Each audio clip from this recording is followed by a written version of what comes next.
The Declaration. The message arrived on a quiet Thursday morning.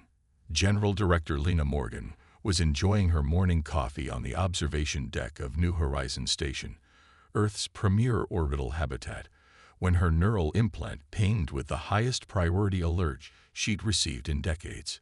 Director Morgan. The AI's calm voice resonated in her mind. We've intercepted a transmission from deep space. Origin point matches no known human installation. Morgan's steel-gray eyes narrowed as she gazed at the blue-green jewel of Earth rotating beneath her. 3,000 years of peace had made humanity complacent in some ways, but vigilant in others. "Display it," she commanded. The holographic projection materialized before her, revealing a being unlike any she'd seen before. Its body was vaguely humanoid but composed of overlapping chitinous plates that shifted and realigned as it moved. Multiple compound eyes reflected the light in prismatic patterns, and when it spoke, its mandibles clicked rhythmically. "People of Earth," the translation software rendered in a neutral tone that couldn't mask the underlying contempt. "I am Supreme Commander Vexalia of the Concordium of Sentient Species. For millennia, we have observed your violent, unpredictable race from afar. Your recent technological advancements and expansion beyond your home system have forced our hand. The Concordium hereby revokes Earth's autonomous status. You have 72 standard hours to surrender all military assets and submit to Concordium oversight. Resistance will result in immediate extinction." The transmission cut abruptly, leaving Morgan staring at empty space. She didn't panic. She didn't rage. Instead, a slow smile spread across her face as she opened a secure channel to Earth's Unified Defense Command. "Admiral Kingston, it seems our guests have finally announced themselves." Admiral James Kingston was reviewing holographic projections in the heart of Cheyenne Mountain Complex, the ancient military installation now serving as one of Earth's many decoy command centers. At 62, with dark skin weathered by years in space and a closely trimmed silver beard, Kingston carried himself with the quiet confidence of someone who had prepared his entire life for this moment. "Right on schedule," he replied, unsurprised. "The Concordium's punctuality is admirable, if nothing else." "Begin Aegis Protocol," Morgan ordered. Kingston nodded. "Already underway, Director." Throughout the solar system, hidden installations hummed to life. On Mars, what appeared to be simple mining operations transformed into massive shipyards. Within the asteroid belt, stealth platforms powered up their targeting systems. On Europa and Enceladus, research facilities hidden beneath kilometers of ice activated weapon systems that had been theorized, built, and refined over centuries. Humanity had never been as peaceful as they pretended to be. In a training facility buried deep beneath the Pacific Ocean, Commander Area Chen watched her elite squadron of Phantom operatives prepare for deployment. Enhanced with cutting-edge biotechnology and neural interfaces, the Phantoms were humanity's ultimate soldiers, kept in reserve for the day everyone knew would eventually come. "You think they have any idea what they're walking into?" asked her second-in-command, Major Devin Rodriguez, as he calibrated his exo-armor. Chen's dark eyes reflected the determination of someone born and trained for this exact scenario. "The Concordium has been watching us for 3 millennia, thinking we were unaware," she said. "They've seen our wars, our conflicts, our apparent barbarism. What they don't realize is that we've been watching them back for the last 500 years. When the first Concordium probe had crashed in the Gobi Desert in 2579, humanity had made a collective decision that would shape their future. Rather than announcing their discovery to the stars, they had studied the alien technology in secret, reverse-engineered it, and begun preparing for the day when its owners would come calling." "Status report on Ghost Protocol," Kingston demanded from his command center. "Fully operational, Admiral," responded Dr. Elijah Winters, lead scientist on the project. "The electromagnetic dampening fields are calibrated to Concordium frequencies. Their technology should experience complete failure within the designated zones." Kingston nodded in satisfaction. "And Project Mirage?" All decoy fleets are ready to deploy on your command. Confirmed Fleet Admiral Hernandez from Jupiter orbit. The Concordium won't know which targets are real and which are holograms until it's too late. As the 72-hour deadline approached, humanity maintained an eerie silence. No desperate pleas for peace, no frantic negotiations, no visible military mobilization that the Concordium could detect from their position at the edge of the solar system. Supreme Commander Vex'ahlia found this deeply unsettling. Still no response from the humans, reported Sub-Commander Zilkar, his translucent tentacles waving in agitation. Their communication channels are active but contain only routine transmissions. Perhaps they're in denial, suggested Strategic Advisor Mektora, whose crystalline form shimmered with uncertainty. Many species react to ultimatums with paralysis. No, Vex'ahlia clicked. 8 compound eyes focused on the holographic display of Earth. Humans don't surrender without fighting. Something isn't right. The Concordium fleet was vast, over 500 warships arranged in perfect formation, led by the dreadnought Inevitable Dominance. They had conquered 17 spacefaring civilizations in their long history, always following the same pattern: observation, isolation, ultimatum, and then either submission or eradication. Advance the Scout Division, Vex'ahlia ordered. Standard penetration formation.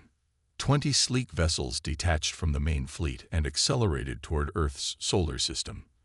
They passed Neptune, then Uranus, encountering no resistance. As they approached Saturn, their commanders grew confident. No defensive measures detected, reported Scout Captain Thrix. Proceeding to Jupiter orbit.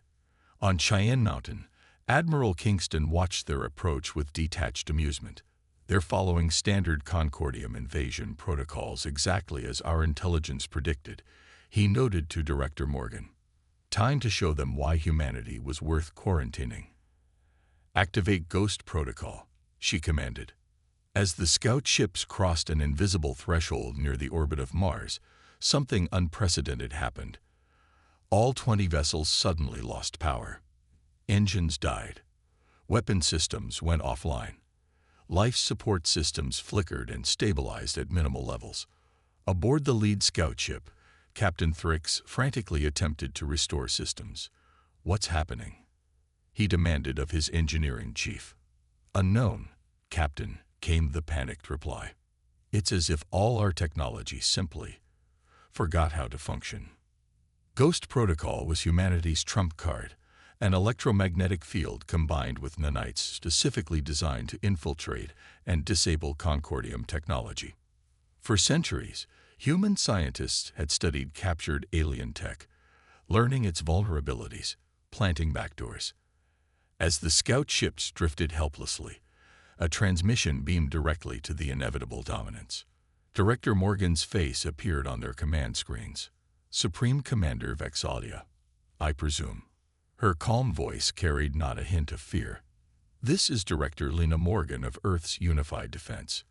Your scouts are currently experiencing the effects of our Ghost Protocol. Don't worry. We've left their life support functioning at minimal levels. They won't die. Yet."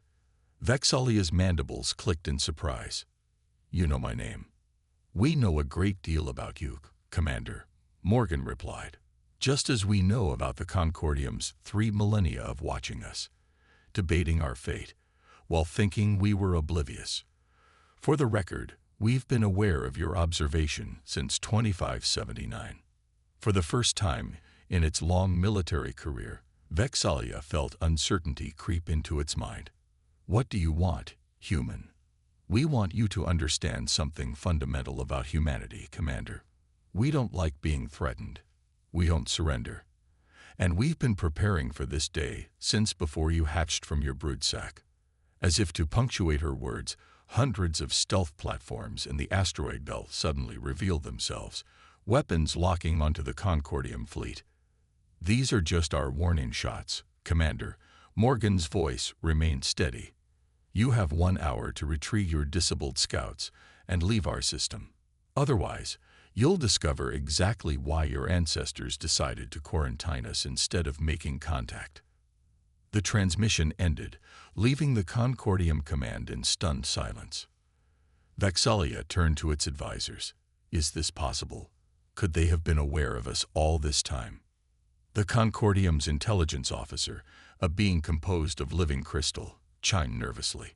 Our observations were always conducted with the utmost stealth, but there were incidents, crashed observation vessels we assumed were total losses. And if they recovered those vessels, studied our technology, Vexalia pressed, then this could be problematic. Vexalia faced a decision that would shape galactic history. Retreat meant humiliation. The Concordium had not maintained dominance for thousands of years by showing weakness, but advancing might mean facing an enemy far more prepared than anticipated. Prepare the world breaker, it commanded finally. We will show these humans the true meaning of overwhelming force.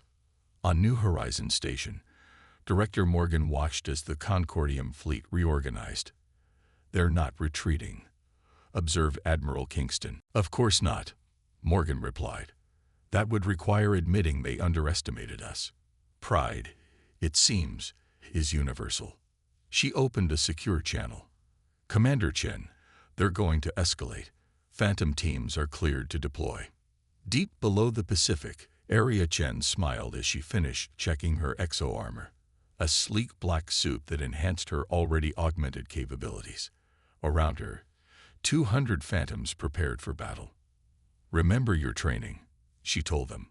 We've been preparing for this our entire lives. Today we show the galaxy that humanity will not be conquered. The first real battle for Earth's future was about to begin.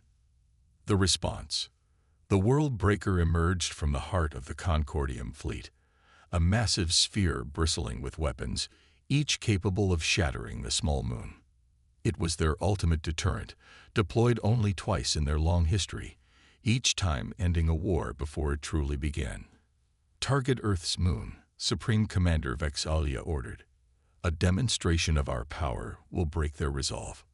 In the vacuum of space, energy gathered at the world breaker's primary emitter, a concentrated point of light that grew in intensity until it was painful to observe even through filtered view screens.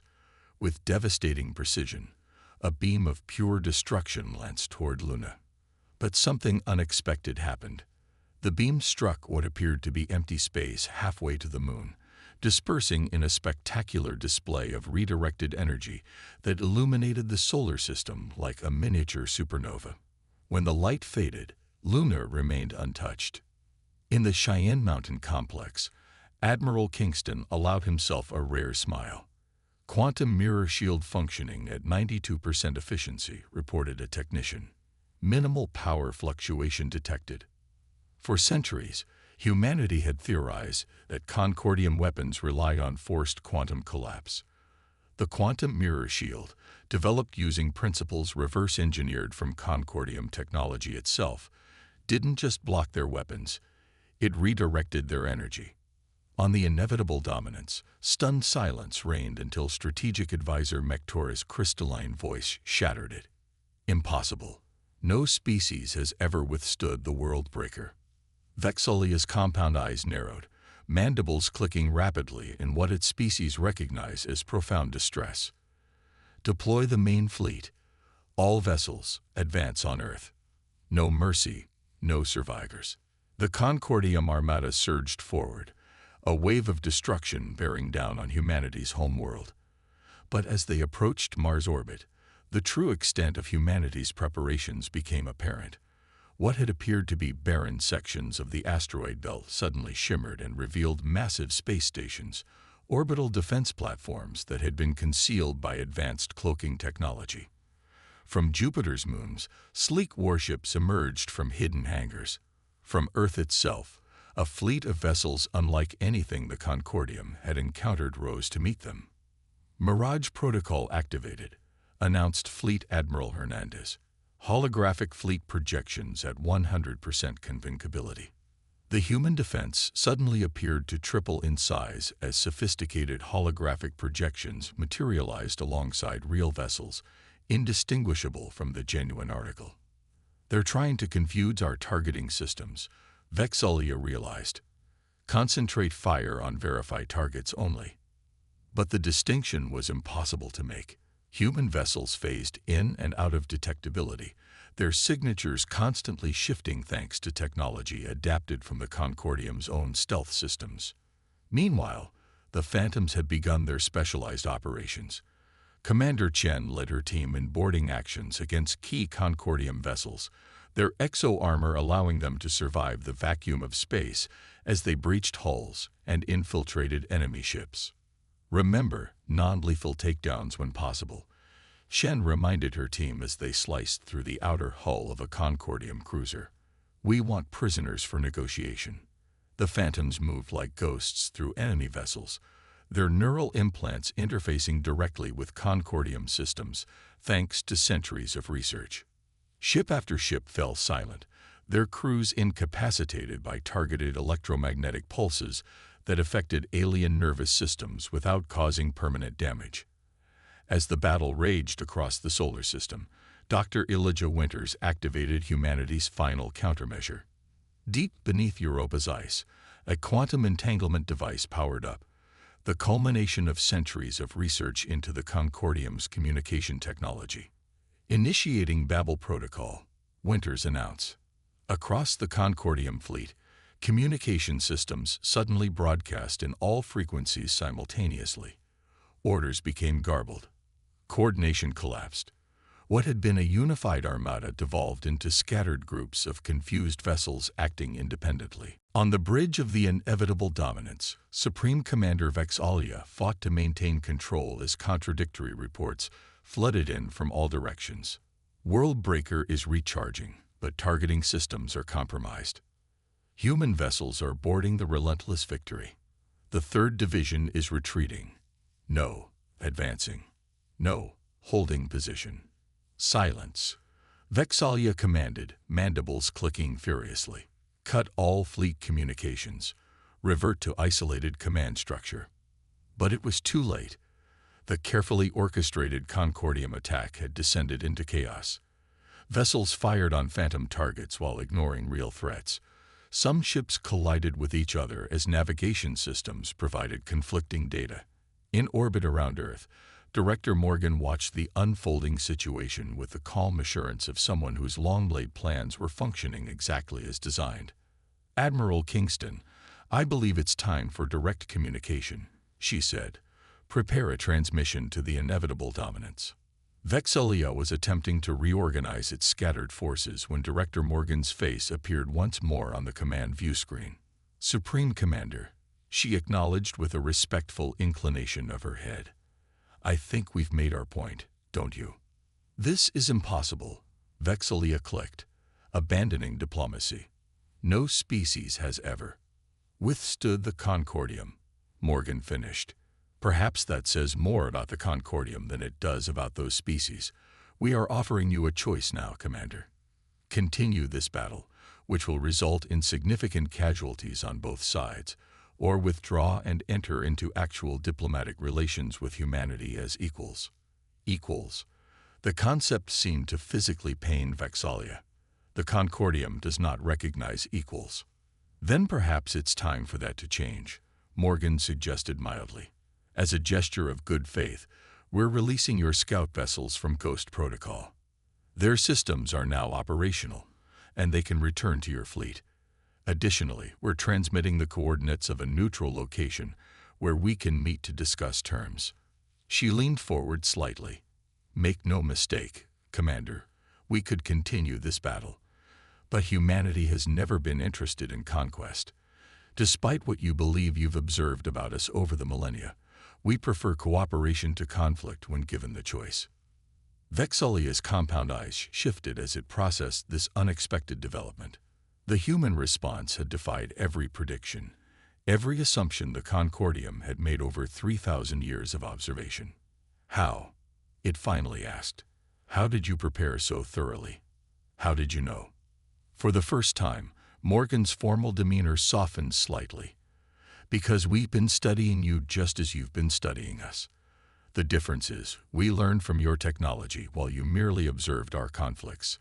We saw the patterns of your conquests, and decided we would not be just another subjugated species. On a secure channel, Admiral Kingston's voice came through. Director, the Phantoms have secured the command decks of 17 Concordium vessels. Commander Chen reports minimal casualties on both sides. Morgan nodded slightly before returning her attention to Vexalia. Your fleet is compromised, Commander. Your world breaker is ineffective against our defenses. You have two options: meaningful diplomatic relations or a prolonged conflict that will benefit neither of us. In the tense silence that followed, the future of interstellar relations hung in the balance. Vexalia's species had evolved from hive-minded predators into a spacefaring civilization that valued order above all else. The Concordium's entire structure was built around the concept of hierarchy, of superior and inferior species. Yet here was undeniable evidence that the Concordium's assumptions about humanity had been catastrophically wrong. Stand down all weapons, Vexalia finally commanded. Signal the fleet to cease hostilities. Throughout the solar system, the battle gradually stilled as Concordium vessels powered down their weapon systems. Human forces maintained defensive positions but refrained from further offensive actions. A wise decision, Commander, Morgan acknowledged. We will meet at the provided coordinates in 48 Earth hours. I look forward to beginning a new chapter in our species' relationship. As the transmission ended, Vexalia turned to its advisors. Contact the High Council. They must be informed that the situation with humanity is not as we believed. Aboard New Horizons Station, Director Morgan gazed out at the stars, Admiral Kingston at her side. Do you think they'll honor the ceasefire? Kingston asked. They're pragmatists beneath all that pomp and ceremony, Morgan replied. They've never encountered a species that could match them technologically. It will force them to reconsider their entire approach to interstellar relations. 3,000 years they watched us, thinking we were savages, Kingston mused. All the while, we were learning from their mistakes, preparing for this day. Morgan smiled. Humanity's greatest strength has always been our ability to adapt, to learn, to prepare for the unknown. The Concordium thought they were studying a primitive species in a cosmic zoo. They never realized the exhibit had been watching the observers all along. 2 days later, as representatives from Earth and the Concordium met at a neutral space station orbiting Venus, a new era of galactic politics began. Humanity entered the interstellar community not as conquered subjects, but as equals who had earned their place through ingenuity, foresight, and the patient determination that had always defined their species. The 3,000-year peace had been shattered, but from its fragments, something far more valuable was being built: mutual respect.